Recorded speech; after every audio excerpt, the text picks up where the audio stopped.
heart would be real fast, and like it would be real fast, and I would just feel all lightheaded, and I wouldn't feel good, all that.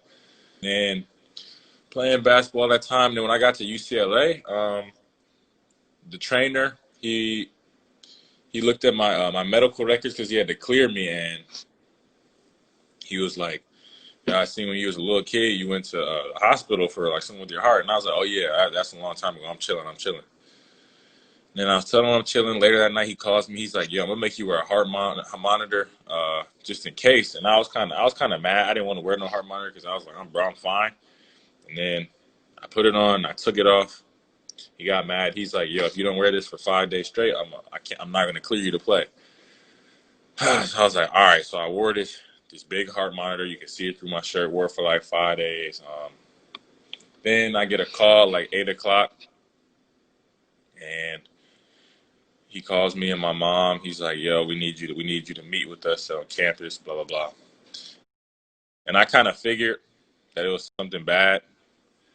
Uh, and I went into the locker room, and it was probably about 20 doctors in there, and they had a slideshow of what was wrong with my heart. And then this was the first time I ever heard about it. I didn't know I still had a heart problem.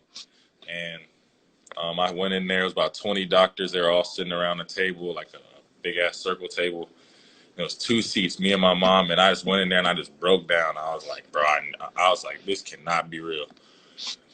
So then it was part of my heart that wasn't getting enough blood flow, and if I was to work it too hard and or go too far, it would just be wraps for me. Just like I'll just have a heart attack or just cardiac arrest or something. So they said, oh, sorry, they said there's two ways. You can either just live with it and hope it never happens, hope it never gets overworked, or you could get surgery. And at first, my first plan was like, yo, I'm gonna just I was like, I'm gonna just rock with it. Like it hasn't happened this whole time, so I'm gonna chill. But then I didn't want to wake up every day and be like, yo, this could be my last practice, this could be my last game, and I didn't want to have that thought every time I put on my shoes or every time I picked up a basketball. So this was I just thugged it out, and I was like, I'm gonna just get this surgery. It's my first one, but I mean,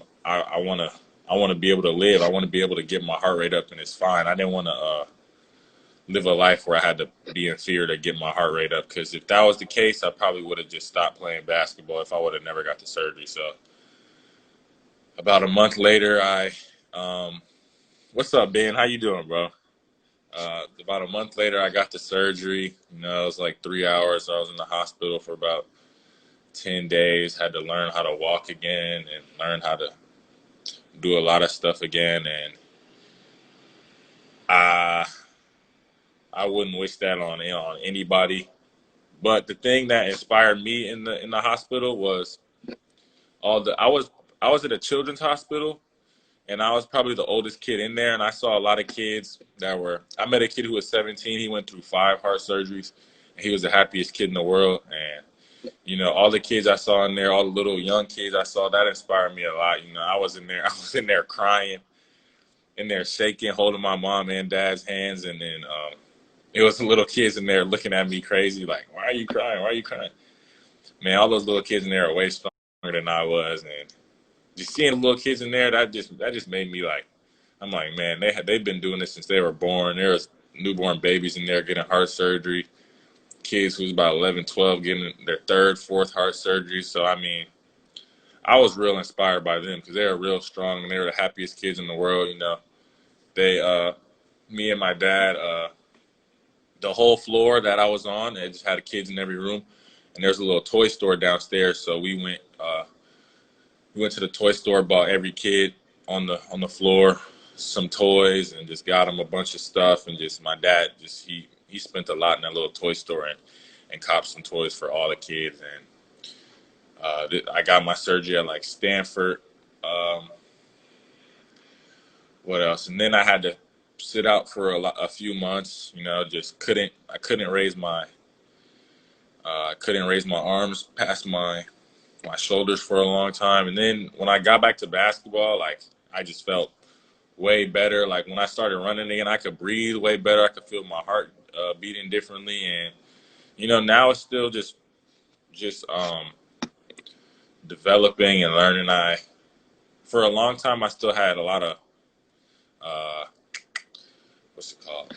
I still had a lot of pains in my chest. It's like sharp, random pains, but those are all gone now. But I mean, now I feel real good, and that's basically what happens.